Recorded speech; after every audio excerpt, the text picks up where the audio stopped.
Assalamualaikum warahmatullahi wabarakatuh. Kami dari kelompok 6 yang beranggotakan Apri Chandra Kusuma dan saya sendiri Adinda Wulandari. Kami di sini akan mempresentasikan tentang konsep konstruktivisme dan teori Van Hill dalam pembelajaran geometri. Oke, yang pertama yaitu konsep konstruktivisme. Konsep konstruktivisme adalah suatu paham atau aliran tentang bagaimana pengetahuan dapat dimiliki oleh seseorang atau individual dalam pemikirannya, atau dengan kata lain, tentang bagaimana pengetahuan itu dapat dipelajari oleh seseorang. Oleh sebab itu, konstruktivisme dapat juga dipandang sebagai suatu teori belajar. Menurut teori ini, belajar adalah mengkonstruk atau membangun dalam pikiran. Selanjutnya yaitu karakteristik konsep konstruktivisme. Pertama, sebuah struktur dengan ukuran konsistenan internal. Kedua, suatu keterpaduan antara bermacam-macam konsep. Ketiga, suatu kekonvergenan di antara aneka bentuk dan konteks. Keempat, kemampuan untuk merefleksi dan menjelaskan. Kelima, yaitu sebuah kesinambungan sejarah. Selanjutnya itu teori belajar Van Hill. Teori Van Hill dikembangkan oleh Pierre Van Hill dan Dina Van Hill Gildorf sekitar tahun 1950-an, dan beliau berasal dari Belanda. Beliau mengajukan teori tersebut dikembangkan setelah melihat kesulitan siswa mereka dalam belajar geometri. Model Van Hill efektif memotivasi siswa dan menciptakan suasana pembelajaran. Menurut Van Hill, dalam pengajaran geometri ada 3 unsur utama yang perlu diperhatikan, yaitu waktu, materi, dan metode pengajaran yang diterapkan.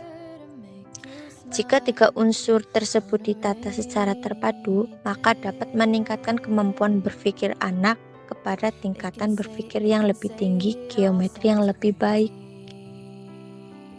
Menurut Van Hill, ada tahapan belajar dalam geometri. Pertama, pengenalan. Pada tahap ini, siswa mengenali bentuk-bentuk geometri dan melihat bentuknya atau contohnya, seringkali dengan membandingkannya dengan prototip yang diketahui. Sifat dari bentuk geometri tersebut belum diketahui. Pada tingkatan ini, siswa membuat keputusan berdasarkan persepsi, bukan penalaran. Contohnya, jika siswa melihat bangun-bangun geometri seperti persegi, kubus, bola, dan lain-lainnya, dia hanya mengetahui bentuknya, tapi belum dapat menyebutkan sifat-sifat dari bangun-bangun geometri tersebut. Yang kedua, yaitu tahap analisis. Setelah siswa pada tahap pengenalan dapat mengenali bangun-bangun geometri, maka pada tahap analisis ini, siswa sudah dapat memahami sifat-sifat dari bangun geometri. Namun, mereka belum mampu mengetahui hubungan antara bangun-bangun geometri. Contohnya, siswa sudah mengenal kubus dan mengetahui jumlah sisinya ada 6 dan rusuknya ada 12. Namun, jika ditanyakan apakah kubus itu adalah balok, siswa tidak bisa menjawab karena belum mengetahui hubungan antara kubus dan balok. Yang ketiga yaitu tahap pengurutan. Pada tahap ini, siswa sudah mampu mengetahui hubungan keterkaitan antar bangun geometri. Misalnya, anak didik sudah mengenal segitiga sama sisi, segitiga sembarang, dan segitiga sama kaki.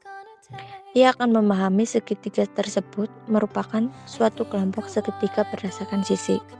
Yang keempat yaitu tahap deduksi. Pada tahap ini, anak sudah dapat menarik kesimpulan secara deduktif. Pengambilan kesimpulan secara deduktif yaitu penarikan kesimpulan dari hal-hal yang bersifat khusus ke umum. Misalnya, untuk menentukan keliling persegi panjang dapat digunakan rumus keliling. P tambah L tambah P tambah L sama dengan 2P tambah L. Yang kelima adalah tahap akurasi atau tahap keakuratan. Tahap akurasi ini adalah tahap tertinggi dalam memahami geometri. Pada tahap ini, anak sudah memahami betapa pentingnya ketepatan dari prinsip-prinsip dasar yang melandasi suatu pembuktian. Misalnya, menentukan rumus keliling persegi panjang dapat dibuktikan dengan lanjutan Memperlihatkan kepada anak didik sebuah kolam berbentuk persegi panjang. Menyuruh anak menghitung ukuran kolam dimulai dengan sisi lebar, kemudian sisi panjang, lalu hasilnya dikalikan. Maka dari praktek itu dapat diketahui bahwa rumus luas persegi panjang adalah P kali L.